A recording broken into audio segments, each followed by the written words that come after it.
stand for the pledge. I pledge allegiance to the flag of the United States of America and to the republic for which it stands, one nation, under God, indivisible, with liberty and justice for all. Good morning and welcome back to the Falcon Report. We're your hosts, Jenny Flood and Tolliver Crisp. This week we all experienced a simulated block schedule.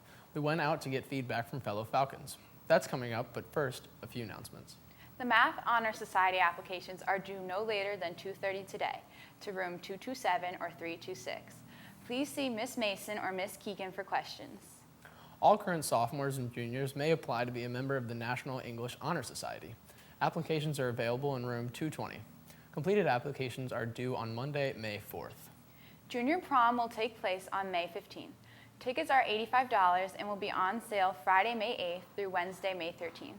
Details on ticket sales will be posted in homerooms. Tickets cannot be purchased without a signed prom promise for everyone attending the dance.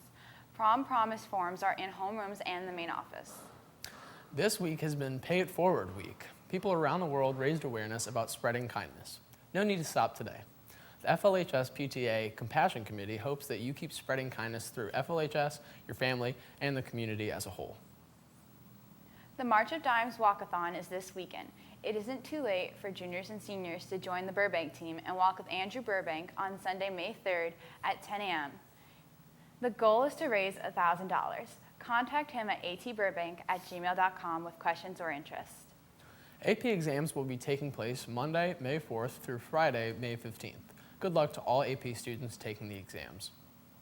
The art department is hosting an AP student art exhibit all day today. Students have created amazing work. Please drop by the art rooms to view their work. FLHS will be implementing a new block schedule next year. This week, many of us got a taste of what it will be like. We spoke to our fellow Falcons about their experience. The day felt much less rushed. It was less frantic. There were fewer transitions, which I think helped both as a teacher and also with the students, help people stay on task. People seemed more focused. People seemed less tired. Experience with the block schedule was that it was kind of difficult because I had all classes during the days. I didn't have any frees, so I had 6 hours straight of classes, and it was kind of hard to concentrate for an hour and a half at a time on a certain subject. I learned that I didn't leave my classroom at all. I ended up having kids stay in my classroom during the lunch period or asking questions about what we were talking about. I definitely agree that I like having more time during my freeze because I was able to get a majority of my homework done, especially since AP exams are coming up, so I have a lot of study guides and stuff that I have to do for that.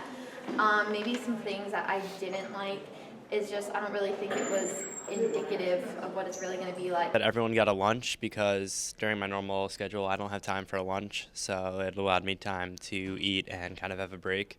I only had to come in for halfway through the day. It was pretty nice. A lot more in time for instruction. We got a lot more work done for each period of class.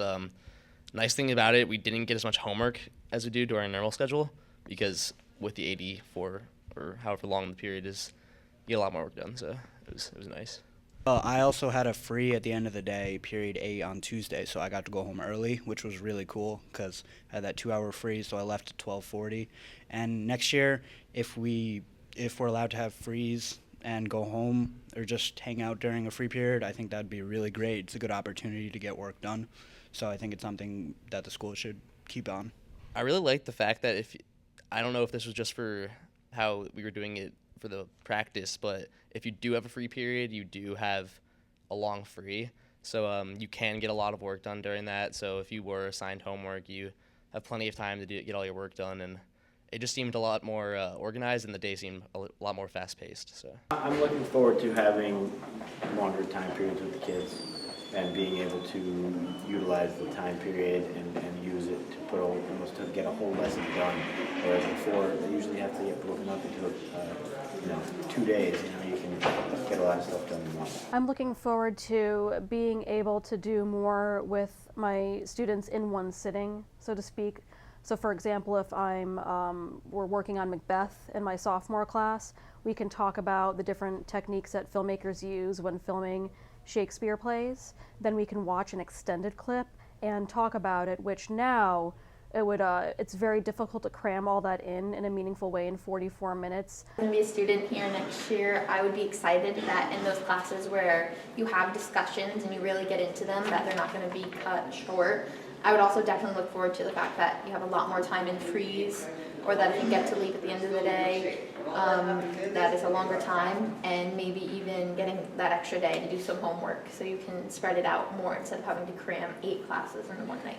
I think it'll help next year going into college to adjust to maybe an hour class, because usually in a 45-minute class you only have time for a certain amount of things, but next year classes will be longer, so that'll help. That's it for us. See you next week. Have a great weekend.